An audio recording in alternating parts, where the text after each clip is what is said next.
بسم اللہ الرحمن الرحیم۔ گھر میں مہمان اللہ کی رحمت۔ ویسے بھی کہتے ہیں کہ جب گھر میں مہمان آئیں تو اللہ تعالیٰ کی بہت رحمت ہوتی ہے، اور مہمان جو آتے ہیں اپنا رزق ساتھ لے کے آتے ہیں۔ اللہ تعالیٰ نے ہر ایک کا رزق جو ہے وہ کہیں نہ کہیں لکھا ہوتا ہے، تو اللہ تعالیٰ ان کا ساتھ بھیجتا ہے، اور جب وہ واپس جاتے ہیں تو اس گھر میں سے بیماریاں وہ بھی ساتھ لے جاتے ہیں۔ تو اس سلسلے میں عرض ہے، گھر میں جب مہمان ہوتے ہیں خدا بڑے مہربان ہوتے ہیں۔ گھر میں جب مہمان ہوتے ہیں خدا بڑے مہربان ہوتے ہیں۔ اس گھر پہ کرتا ہے اپنی رحمت میں اضافہ، اس شخص پہ خاص احسان ہوتے ہیں۔ مہمانوں کی گھر آپ نے خدمت داری، پھر بڑے بڑے جاری فرمان ہوتے ہیں۔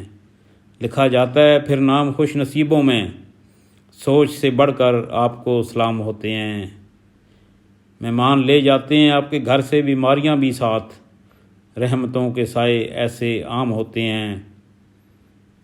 فرشتے بھی بن کے آتے ہیں مہمان کبھی کبھی، خدا کے جب خاص انعام ہوتے ہیں۔ پلکیں بچھائے رکھو ہر وقت مہمان نوازی میں، کیا پتہ کب کرموں اکرام ہوتے ہیں۔